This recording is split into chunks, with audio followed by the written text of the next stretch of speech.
மக்களை வணக்கம். இன்றைக்கி நாம் பரம ரகசியத்தை பேச போகிறோம். கணவனுக்கும் மனைவிக்கும் சண்டையா? முதல்ல ஏன் வருதுன்னு அதை பாருங்கள். கணவனுக்கும் மனைவிக்கும் சண்டை என்றைக்காவது ஒரு நாள் தான் வரும். ஆனால் மனைவிக்கும் அம்மாவுக்கும் சண்டை அடிக்கடி வரும். அப்போ என்ன பண்ணணும்? நாம் போய்ட்டு அம்மாவுக்கு சப்போர்ட் பண்ணால் அவங்க கோச்சிப்பாங்க, மனைவிக்கு சப்போர்ட் பண்ணால் அம்மா கோச்சிப்பாங்க. அப்போ என்ன பண்ணணும்னா, நம்ம முக்கியமான வேலைகள் வெளில போயிடணும். அதை டைவெர்ட் பண்ணி அவங்க சண்டையை நம்ம ஒரு சண்டையாகவே எடுத்துக்கூடாது. நம்ம பட்டுன்னு வெளில போனால் ரிட்டன் வரும்போது அவங்க ரெண்டு பேரும் ஒன்றா சேர்ந்துருவாங்க.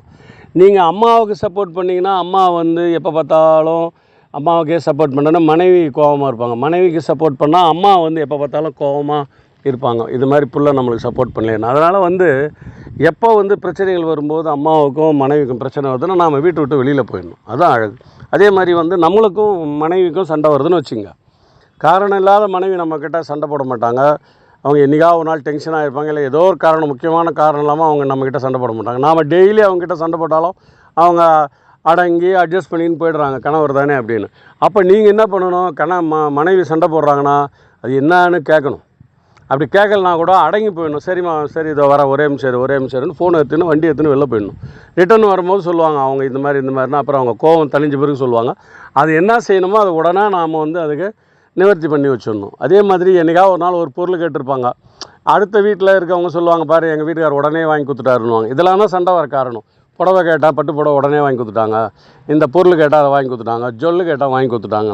நம்மளுக்கு 1008 பிரச்சனை இருக்குது. நாம் அதெல்லாம் தீர்வு காணுமா? சரியா, உடனே நான் வாங்கி தரேன், இன்னும் கொஞ்சம் நாளில் தரேன் அப்படின்னு சொல்லி ஆறுதல் சொல்லணும். வரும்போதே அவங்கக்கிட்ட எரிஞ்சு விடக்கூடாது. அந்த பொண்ணு எதிர்த்த வீட்டில் இருக்கிறவங்க அவங்கக்கிட்ட காட்டும்போது நம்ம மனைவிக்கு கொஞ்சம் கோபம் வரத்தான் செய்ய. அப்போ அடங்கி போயிடணும். என்ன பொருள் கேட்டாங்களே, எப்போனா நம்மக்கிட்ட ஒரு பொருள் கேட்டிருந்தா அன்றைக்கி நாம் நம்மளுக்கும் மனைவிக்கும் சண்டை வரும்போது அந்த பொருளை, அவங்க கேட்ட பொருளை வாங்கிட்டு வந்து கொடுத்தா இன்னும் கொஞ்சம் அட்டாச்மெண்ட் அதிகமாக இருக்கும். அவங்க ரொம்ப சந்தோஷமாக இருப்பாங்க. கணவர் கேட்ட பொருளை வாங்கிட்டு வந்து கொடுக்குறாரு. அவங்க அர்த்தம் இல்லாத கேட்க மாட்டாங்க. ஒரு பொருள் கேட்குறாங்கன்னா அவங்க அதை யோசித்து தான் கேட்பாங்க. நம்ம குடும்ப சூழ்நிலை எப்படி இருக்குது, என்ன இருக்குது, அதெல்லாம் யோசித்து தான் கேட்பாங்க. அதை நம்ம அட்ஜஸ்ட் பண்ணிடணும். சரி, வீட்டில் கேட்குறாங்க, அவங்களையும் ஒரு மனிதராக மன்னித்து அவங்களையும் எல்லாத்தையும் விட்டுட்டு வந்திருக்காங்க. அவங்களையும் நாம் அவங்களுடைய சொற்களை அவங்க பேசுகிறத நாம் காது கொடுத்து கேட்கணும். அப்போ தான் அவங்க நம்ம பேரில் ஒரு அட்டாச்மெண்ட்டாக இருப்பாங்க. நம்மளுக்கு வகை வகையாக செஞ்சு கொடுக்குறாங்க. நம்மளுக்காக காலையில் எழுந்திருக்கிறாங்க, குழந்தைங்களுக்காக வாழறாங்க, எல்லாம் நம்மளுக்காக தான் அவங்க வாழறாங்க. அப்போ அதை நாம் ஒரு அலட்சியமாக எடுத்துக்கூடாது. உடனே அது என்ன அப்படின்ட்டு அவங்க கேட்ட பொருளை வாங்கி கொடுக்கணும். இதெல்லாம் தான் சண்டை வர்றதுக்கு காரணம். ரெண்டாவது எப்போ பார்த்தாலும் எரிஞ்சு விடக்கூடாது. ஒரு சில டயத்தில் அவங்க வீட்டில் இருக்கிறவங்களாம் அன்பாக பேசணும். அவங்க வீட்டில் மாமனார் வீட்லேயோ மாமியாரையோ இல்லை மச்சானுங்களையோ யாருன்னா ஒருத்தந்தாங்கன்னா, எங்கள் மாமியார் ரொம்ப சிறப்பாக செய்வாங்க, எங்கள் மாமனார் சிறப்பாக செஞ்சாங்கனாலே உங்கள் மனைவி உங்களை விட்டு எங்கேயும் போக மாட்டாங்க. மக்களே, இதெல்லாம் பரம ரகசியம் தெரிஞ்சுங்க. அதே மாதிரி அந்த மாமனார் வீட்டை பற்றி கொஞ்சம் பெருமையாக இன்னொருத்தவங்க வரும்போது பேசினா அதை விட மனைவிக்கு சந்தோஷம் உலகத்திலே வேறு எதுவுமே கிடையாது. அதே மாதிரி அந்த அம்மாவை விட்டு கொடுத்து எங்கள் மனைவி செஞ்சாங்கன்னா அவ்வளோ அருமையாக இருக்கும். அவங்க நம்மளுக்காக தானே செய்கிறாங்க, மெனக்கெட்டு செய்கிறாங்க, படிச்சிருப்பாங்க, டிகிரிலாம் முடிச்சிருப்பாங்க. அப்போ அவங்க வீட்டில் எதுவுமே செஞ்சுருக்க மாட்டாங்க. இங்கே வந்த பிறகு தான் அவங்க கற்றுக்குறாங்க. அப்போ கற்றுக்கும் போது கொஞ்சம் உப்பு கூடுதலாக இருந்தால் அது பெரிய உலக அதிசயம் இல்லை. ரொம்ப அதுக்காக திட்டக்கூட உப்பை போட்டு அதாச்சா இதாச்சா, உங்கள் அப்பா மட்டும் காசானா எங்கள் அப்பாவை பற்றி பேசினா மரியாதை கெட்டு போயிடணும். அப்போ தான் சண்டையே வரும். அப்போது கொஞ்சம் உப்பு இருந்தால் கொஞ்சம் சுடுதண்ணி ஊற்றிங்கன்னா சரியாக போச்சு. இது ஒன்றும் பெரிய மேட்ரு கிடையாது.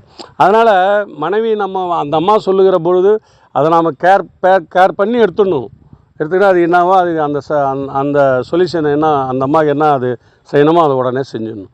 இதெல்லாம் ரகசியங்கள். மாமனார் வீட்டை கொஞ்சம் பெருமையாக பேசணும். யாருன்னா வந்தாங்கணும், மச்சானை பற்றி பெருமையாக பேசணும். அவங்க வீட்டில் எதனா ஒரு பிரச்சனை முன்னாடி போய் செய்யணும். ஏதாவது நல்லது கெட்டது வந்ததுன்னா நம்ம முன்னாடி செய்யணும். நம்ம வீட்டுக்காரர் நம்மளுக்காக இவ்வளோ கஷ்டப்படுறாரு அப்படின்னு மனைவியை நினைப்பாங்க. மாமனார் வீட்லேயும் பிள்ளை மாதிரி இருக்கார், அவர் எல்லாத்தையும் செய்கிறாருன்னா அவங்களும் சந்தோஷப்படுவாங்க.